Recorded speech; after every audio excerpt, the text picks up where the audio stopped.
limits, man. Okay, calm down.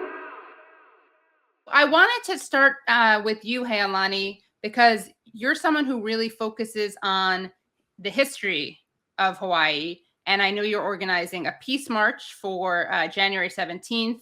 Can you tell us about the history and specifically about the annexation of Hawaii and the overthrow of the Hawaiian government? Yes. So I'm just going to give you a really short overview. So Kanaka Maoli, our people believe we were born from this land. Our genealogical connections are to every living thing here in Hawaii. We've been here for over 2,000 years. We entered the Pacific 10,000 years ago. We were great voyaging peoples. And in 1778, Captain Cook arrived, first Westerner, came to our shores, brought with him disease that decimated our population. Capitalism followed, and Christianity. Colonization wreaked havoc and destruction upon our people to a point where we experienced a population collapse. We were, of course, sucked into the whole capitalist imperialism agenda of these huge Western countries. And by 1893,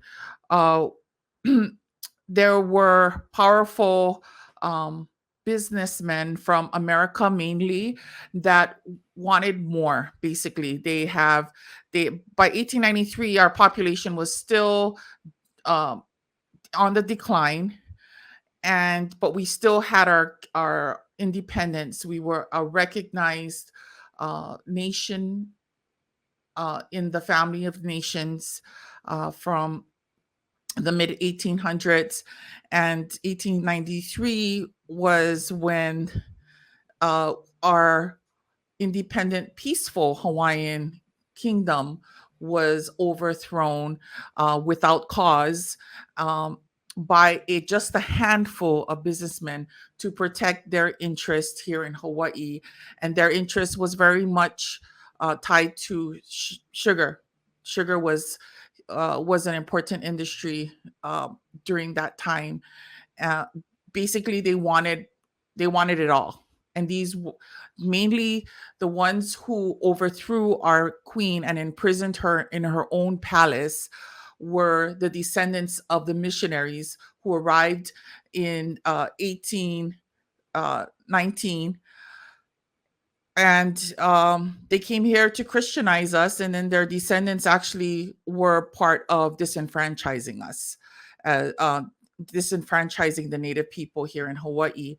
So, and that wrong that happened in 1893 was something that we have never recovered from, and the United States was a big part of the overthrow. They did land troops to protect these greedy businessmen who overthrew our queen and basically went after everyone loyal to her and imprisoned them, took everything they had. So and thankfully, our population went down to about 40,000 from 1 million. We are now recovering from that. Our population, I believe, is like 700,000 worldwide. So Kanaka Maoli, the native people of Hawaii, are on the rise, and we are now calling for independence. We're calling for sovereignty, for the human. We're calling for the right to determine our own future, and for our lands back, and for control back of our own homeland. So that's basically where we are right now. And with the Red Hill issue, that is bringing to light more of what's happened in the past as well, and the bad role that the U.S. military has played from 1893 on. And anything else you want to tell people about the Queen, by the way? She was a beautiful person. She was an artist. She was a very cultural person. She wrote hundreds of songs, and Um, she was very gifted. She was raised to rule. She was raised in Hawaii, she was born right here on Oahu. Uh, Raised up, she married John Dominus. She never had children. Um, but she was the last reigning queen, and to her dying day, she always called for peace. When 1893, January 17th, which is the infamous day, uh, that great injustice that happened to our people, when they dethroned her with the support of the U.S. military. From 1893 on, she always called for peace. She never, our people wanted to fight back. We wanted to grab the guns and arm ourselves and fight back. She always said, no, we cannot afford to lose any more Hawaiians. We cannot afford to lose any more of our people. We were decimated with colonization, with the arrival of Westerners. Um, so she was a beautiful person. Yeah, and she has a great book that she wrote. Yes, The Queen's Story by Hawaii's Story. Queen. You should read it. It's Yeah. If you're here, you should read it. Before you come, actually, you should read it. Yeah. So you can understand what has happened and the great injustice that took place. And at the very end, while she was imprisoned in her own palace, she actually wrote a song called The Queen's Prayer, which asked for forgiveness for the sins of the men that did that to her. And that is just the way she was. And she really raised the standard for us to move forward as a people in a peaceful, nonviolent way. And that has been a hallmark of our people moving forward at Kapu Aloha.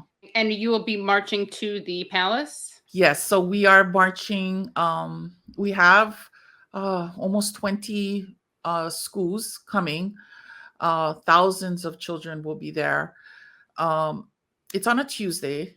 So that's January 17th. It's the 130th year since the overthrow. We're marching from Mauna Ala Royal Mausoleum, where our last queen is buried, down to Healani Palace. And there we will have music. We will have speeches. We will have educational booths.